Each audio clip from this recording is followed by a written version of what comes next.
کہ جبرائیل نے دعا کی اللہ جو تیرے محبوب کا نام پاک سنے اور سن کر درود السلام نہ پڑھے وہ بھی ہلاک ہو جائے۔ کی وجہ یہ ہے کہ حضور کی شفقتیں بہت ہیں، عنایتیں بہت ہیں۔ آقا علیہ الصلوۃ والسلام کی امت پر اتنی شفقتیں کہ خدا کی قسم ہمارے جسم کا ایک ایک بال زبان بن جائے اور زندگی بھر ہر وقت نہ کھائیں نہ پئیں نہ سوئیں، ہر وقت حضور کا شکریہ ادا کرتے رہیں تو پھر بھی آقا کی کرم نوازیوں کا عشر عشیر بھی ادا نہیں ہو سکتا۔ آپ دیکھیں حدیث پاک میں آتا ہے پہلے قومیں اگر ایک گناہ کرتی، صرف ایک گناہ پر قوموں کو صفحہ ہستی سے مٹا دیا جاتا، صرف ایک گناہ پہ کسی قوم کو خنزیر بنا دیا گیا، کسی کو بندر بنا دیا گیا، کسی کے اوپر پتھر برسائے گئے، کسی کو پانی میں ڈبو دیا گیا، کسی کو جبرائیل لوط علیہ السلام کی قوم کو پروں پہ اٹھا کے لے گئے اور آسمان کے پاس جا کے الٹ کے پھینک دیا اور ہر چیز کو تہس نہس نیست و نابود کر دیا۔ سرکار نے فرمایا پہلی امم صرف ایک گناہ پر تباہ و برباد ہوئی۔ فرمایا میری امت میں آدم تا عیسیٰ علیہ السلام سارے نبیوں کی ساری امتوں کے سارے گناہ آ جائیں گے اور یہ وہ گناہ بھی کریں گے جو کسی نبی کی امت نے نہیں کیے تھے، مگر پھر بھی ان کو سور بندر خنزیر نہیں بنایا جائے گا، تمہاری شکلوں کو مسخ نہیں کیا جائے گا، تمہارے اوپر پتھر نہیں برسائے جائیں گے۔ من حیث القوم، جس طرح پہلی قوموں کو پوری قوم کو سوائے ہستی سے رب نے مٹا دیا، تمہارے ساتھ ایسا نہیں ہوگا۔ کیوں؟ فرما ما کان اللہ لیعذبہم وانت فیہم، محبوب ان پر عذاب اس لیے نہیں آتا کہ ان میں تو رہتا ہے۔ ان کے گناہوں کو دیکھ کے کئی بار میری ذات کو جلال آتا ہے، غصہ آتا ہے، عذاب نازل کرنے لگتا ہوں، مگر محبوب جب تجھے آگے تشریف فرما دیکھتا ہوں میری رحمت کو حیا آ جاتا ہے کہ محبوب بھی ان میں ہو اور پھر میرا ان کے اوپر عذاب آ جائے۔ عزیزان محترم، پھر آپ دیکھیں حضور نبی اکرم صلی اللہ علیہ وآلہ وسلم کے طفیل، پہلی قومیں کوئی بندہ گناہ کرتا اس کی پیشانی کے اوپر لکھ دیا جاتا زنا کیا یہ زانی ہے، شراب پی پیشانی پہ لکھ دیا جاتا یہ شرابی ہے، سود خور ہے، جو بھی گناہ کرتا اس کی پیشانی پہ اللہ کی قدرت سے لکھ دیا جاتا۔ اس کے گھر کے دروازے کے اوپر فرشتے لکھ جاتے کہ اس گھر میں رہنے والا فلاں نام کا جو بندہ ہے وہ سود خور ہے۔ تو آپ سوچیں کتنی بڑی شرمندگی اور ہزیمت ہوتی ہوگی۔ جب حضور علیہ السلام کا زمانہ آیا تو حضور کے طفیل اللہ نے امت مصطفیٰ پہ یہ کرم کیا، لاکھوں گناہ ہیں مگر رب نے پردے ڈال دیے، رب نے پردہ رکھا ہوا۔ پھر پہلی قومیں گناہ کرتی، ساتھ دروازے پہ یہ لکھا ہوا ہوتا فلاں بندے نے یہ گناہ کیا ہے اور اس کا یہ کفارہ ہے کہ اپنی ناک کاٹ دے، اپنے ہونٹ کاٹ دے، اپنے کان کاٹ دے، اور وہ پھر جو کفارہ اللہ کی طرف سے لکھا ہوا ہوتا وہ ویسے کر دیتا، اور وہ بنی اسرائیل والے بڑے خوش ہوتے کہ کوئی بات نہیں ناک کاٹی گئی مگر گناہ تو معاف ہو گیا۔ صحابہ اکرام نے عرض کی آقا ہم سے وہ خوش بخت تھے، گناہ ہو جاتا اللہ گناہ بھی لکھتا ساتھ گناہ کا کفارہ بھی لکھتا، ہونٹ کاٹ دو کان کاٹ دو، آقا وہ ہونٹ ناک کان کاٹتے کفارہ ادا ہو جاتا۔ جب صحابہ اکرام نے یہ بات کہی رب کائنات نے جبرائیل کو بھیج دیا، فرمایا میرے محبوب کو سلام کہو اور میرے محبوب سے فرماؤ آقا اپنے امتیوں سے بتاؤ وہ اور تھے جن کے گناہ بھی بتلاتا تھا کفارہ بھی بتاتا تھا، پھر وہ ناک کان کاٹتے تھے۔ اے غلامان مصطفیٰ تم میرے محبوب کے غلام ہو، تمہارے ہاتھ میں میرے یار کا دامن رحمت ہے، تم میرے محبوب کے لڑ لگے ہو، اگر تمہارے بھی گناہوں سے پردے ہٹا دوں اور تمہارے بھی ناک کان کٹواؤں تو کتنی ہزیمت تمہیں کیا میرے یار کو شرمندگی ہوگی۔ اس لیے اے میرے مصطفیٰ کے غلاموں، تمہارے لیے ہر وقت دروازہ کھلا ہے، جب بھی سچے دل سے معافی مانگو گے میں سارے گناہ معاف کر دوں گا۔ ناک بھی نہیں کٹواتا، کان بھی نہیں کٹواتا، ہونٹ بھی نہیں کٹواتا، گناہ بھی نہیں بتاتا، بس معافی مانگ لو معاف کر دوں گا۔ یہی پہ اکتفا نہ کیا، فرمایا میرے بندے تو دل زبان سے بھی نہ کہے، دل ہی دل میں اپنے گناہ پہ نادم ہو جا، شرمندہ ہو جا، مولا میں بڑا ذلیل ہوں، گناہ ہو گیا ہے۔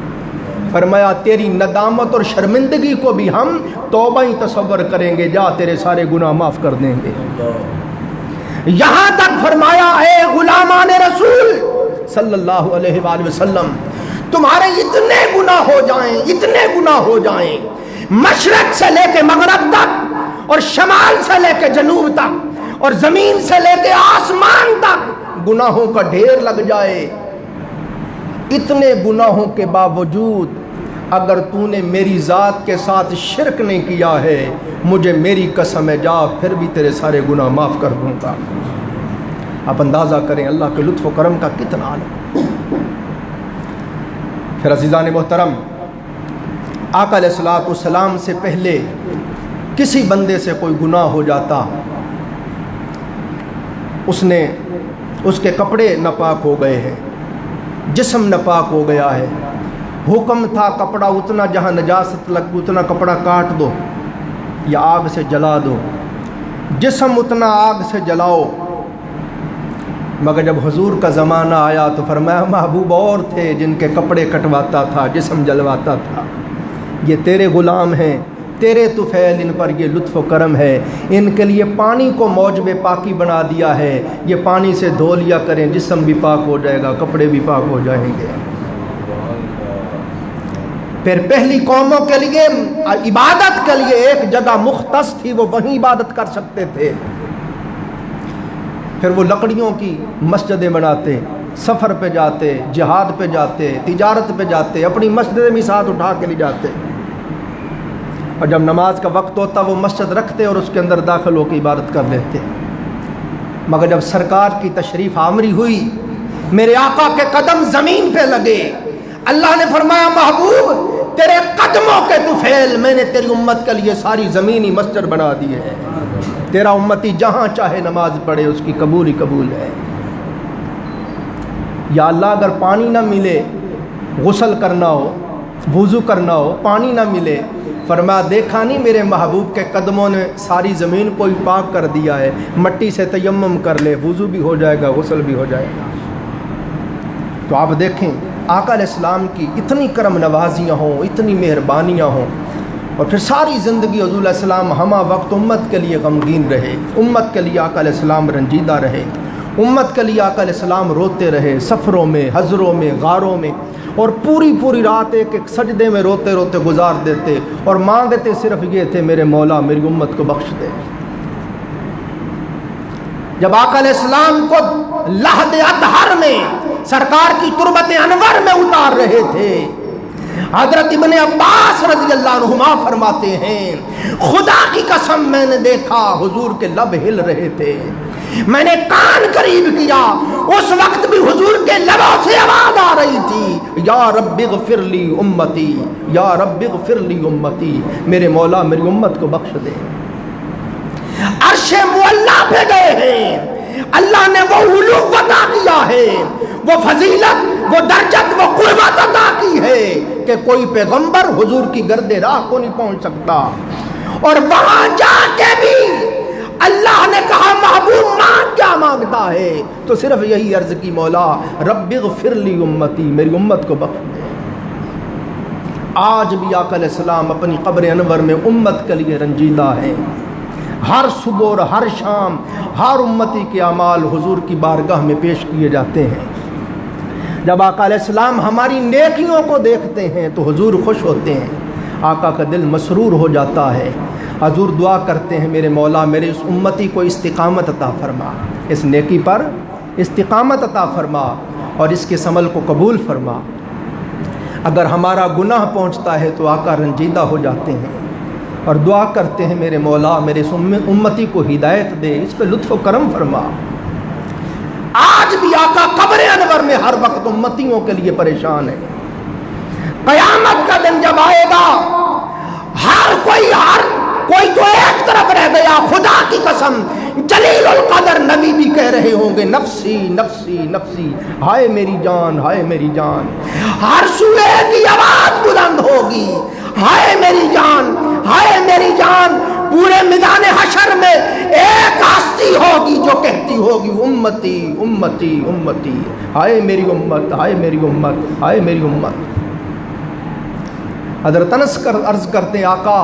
اس دن میں آپ کو کہاں تلاش کروں؟ فرما انس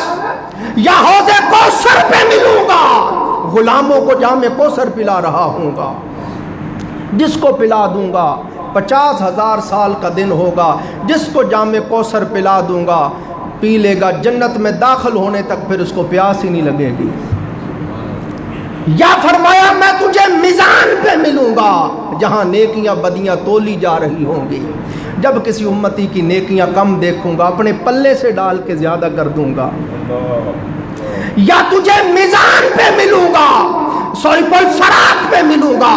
پل صراط میں امتی گزر رہے ہوں گے اور میں رو رو کے دعا کر رہا ہوں گا رب سلم امتی، میرے مولا میرا امتی ہے اس کو سلامتی سے گزار دے۔ تو یہ حضور کی شفقتوں کا عالم ہے، یہ آقا کی عنایتوں کا عالم ہے۔ اب بھی اگر کوئی آقا علیہ السلام پہ درود نہ پڑھے تو وہ ہلاک ہو کہ نہ ہو۔ آقا علیہ السلام نے خود اس کی وعیدیں بیان کی، فرمایا ہلاک ہو جائے وہ شخص جس کے سامنے میرا نام پاک لیا جائے اور وہ میرے اوپر درود و سلام ہی نہ پڑھے۔ فرمایا ہلاک ہو جائے وہ شخص جس کے سامنے میری ذات میرا نام پاک لیا جائے اور میرے اوپر وہ درود و سلام ہی نہ پڑے۔ اور فرمایا لوگوں جس کے سامنے میرا نام لیا جائے اس کو پر واجب ہے کہ وہ میرے اوپر درود و سلام کا نذرانہ پیش کرے۔ پھر آقا علیہ السلام نے فرمایا جس شخص کے سامنے میرا نام لیا گیا اور اس نے جان بوجھ کر میرے اوپر درود و سلام نہیں پڑھا، فرمایا شقی ہے وہ، بدبخت ہے وہ شخص۔ ایک مقام پہ فرمایا جس کے سامنے میرا نام لیا گیا اور اس نے میرے اوپر درود و سلام نہیں پڑھا، فرمایا بخیل ہے وہ، کنجوس ہے۔ پھر فرمایا جس کے سامنے میرا نام لیا گیا اور اس نے میرے اوپر درود و سلام نہیں پڑھا، فرمایا اس نے میرے ساتھ بے وفائی کی ہے۔ ایک مقام پہ فرمایا جس کے سامنے میرا نام لیا گیا اور وہ میرے اوپر درود و سلام پڑھنا بھول گیا، قیامت کے دن وہ جنت کا راستہ بھول جائے گا۔ ایک مقام پہ فرمایا جس کے سامنے میرا نام لیا گیا اور اس نے میرے اوپر درود و سلام نے پڑھا، فرمایا بے دین ہے وہ، اس کا میرے دین سے تعلق ہی نہیں ہے۔ ایک مقام پہ فرمایا جس کے سامنے میرا نام لیا گیا اور اس کے دل میں منافقت تھی، نفاق تھا، بغض تھا، میری ذات کی محبت نہیں تھی، جان بوجھ کر میرے اوپر درود نہیں پڑا، جہنمی ہے وہ شخص۔ ایک مقام پہ فرمایا جس کے سامنے میرا نام لیا گیا اور اس نے جان بوجھ کر میرے اوپر درود و سلام نہیں پڑھا، یاد رکھو قیامت کے دن وہ میری زیارت اور ملاقات سے محروم رہے گا۔ اور جس کے سامنے نام لیا گیا اور درود و سلام پڑھا، فرمایا لوگوں اپنا تقرب قربت کا راز بتا دیتا ہوں، جو کوئی چاہتا ہے اس دنیا میں بھی، عالم برزخ میں بھی، عالم معاشر میں بھی، جنت میں بھی، جو چاہتا ہے مجھے میرے آقا کی قربت نصیب ہو، سرکار نے فرمایا جو میری قربت چاہتا ہے وہ میرے اوپر درود و سلام پڑھے، جو جتنا زیادہ درود و سلام پڑھے گا وہ اتنا ہی زیادہ میرے قریب ہو جائے گا، اتنا ہی میرے زیادہ قریب ہو جائے گا۔ پھر درود و سلام پڑھنے میں امتی کا اپنا ہی فائدہ ہے۔ میں نے بتایا نا یہ یوٹیوب پہ فیس بک پہ بڑا میرا اچھا خطاب ہے درود پاک پہ، کہیں اور میں نے جا کے کیا، مجھے بڑا محبوب ہے وہ، میں خود بھی سنتا رہتا ہوں اور سرور لیتا ہوں، آپ سے بھی کہتا ہوں اس کو سنا کریں، اپنے گھر والوں کو سنائیں، آپ کو سرور نہ آئے، ایمانی جلا نہ ملے تو پھر کہنا حضور کا عشق نصیب ہوگا۔ بڑی محبت سے بڑے عشق سے میں نے گھنٹہ ڈیڑھ وہاں خطاب کیا ہے، وہ سارا یوٹیوب پہ ہزاروں لوگوں نے سنا ہے، آپ سنیں آپ کا دل خوش ہو جائے گا۔ تو وقت ختم ہو گیا، آقا علیہ السلام نے فرمایا جو بندہ صرف ایک بار میرے اوپر درود پاک پڑھے اس کے 10 گناہ معاف ہو جاتے ہیں، اس کو 10 نیکیاں ملتی ہیں، 10 درجے بلند کر دیے جاتے ہیں اور 10 غلام آزاد کرنے کا اس کو ثواب ملتا ہے۔ صرف 1 منٹ دے دیں میں اپنا حظ پورا کر لوں۔ پھر آقا علیہ السلام نے فرمایا، امام غزالی مکاشفۃ القلوب میں آپ لائے اپنی سند سے حدیث، فرماتے اللہ پاک نے ایک فرشتہ پیدا کیا ہے، تحت الثری 7 زمینوں کے نیچے تحت الثری پہ اس کے قدم ہیں، 7 آسمانوں کے اوپر عرش معلیٰ کے ساتھ اس کا سر لگ رہا ہے، اور زمین پر موجود مخلوقات کے عدد کے برابر اس فرشتے کے جسم کے اوپر اللہ نے پر لگائے ہیں۔ جب وہ پروں کو کھولتا ہے مشرق سے لے کے مغرب تک ساری کائنات اس فرشتے کے پروں کے نیچے آ جاتی ہے۔ سرکار نے فرمایا جب کوئی بندہ میرے اوپر درود و سلام پڑھتا ہے، اللہ کے عرش کے نیچے ایک بحر نور ہے، نور کا سمندر ہے، اللہ اس فرشتے سے فرماتا ہے فرشتے اس سمندر کے اندر غوطہ لگا۔ جب وہ فرشتہ غوطہ لگا کے باہر آتا ہے، اللہ فرماتا ہے فرشتے اپنے پر جھاڑتا ہے، اس کے پروں سے جتنے قطرات نکلتے ہیں ہر قطرے سے اللہ ایک نوری فرشتہ پیدا کرتا ہے۔ وہ لاکھوں کروڑوں اربوں خربوں جو فرشتے پیدا ہوتے ہیں ان سے فرماتا ہے فرشتوں اس بندے نے میرے یار پہ درود پڑھا ہے، تمہارا کام یہ ہے قیامت تک اس کی بخشش مغفرت بلندی درجات کی دعائی کرتے رہو۔ جبرائیل علیہ السلام فرماتے ہیں مجھے اگر کہا جائے جبرائیل آسمان کے ستاروں کی تعداد گن کے بتاؤ، فرماتے خدا کی قسم میں گن کے بتا سکتا ہوں۔ مجھے کہا جائے برستی بارش کے پانیوں کے قطرات گن کے بتاؤ، ماتے خدا کی قسم گن کے بتا سکتا ہوں۔ کہا جائے کائنات کے درختوں کے پتوں کے پھل پھول درختوں کے پتے گن کے بتاؤ، ماتے خدا کی قسم گن کے بتا سکتا ہوں۔ کہا جائے سمندروں کے پانیوں کے قطرات کر کے گن کے دکھاؤ، ماتے خدا کی قسم گن کے بتا سکتا ہوں۔ کہا جائے ریگستان کے ریت کے ذرات گن کے بتاؤ، ماتے خدا کی قسم گن کے بتا سکتا ہوں۔ مگر جب کوئی بندہ سرکار دو عالم صلی اللہ علیہ وآلہ وسلم کی ذات اقدس پر، ذات انور پر، ذات اطہر پر درود و سلام پڑھتا ہے، اللہ اتنا ثواب دیتا ہے، اتنا اجر و ثواب دیتا ہے کہ جبرائیل فرماتے خدا کی قسم وہ ثواب میں بھی نہیں گن سکتا۔ بس آخری حدیث حضور نے فرمایا جب کوئی بندہ نیکی کرتا ہے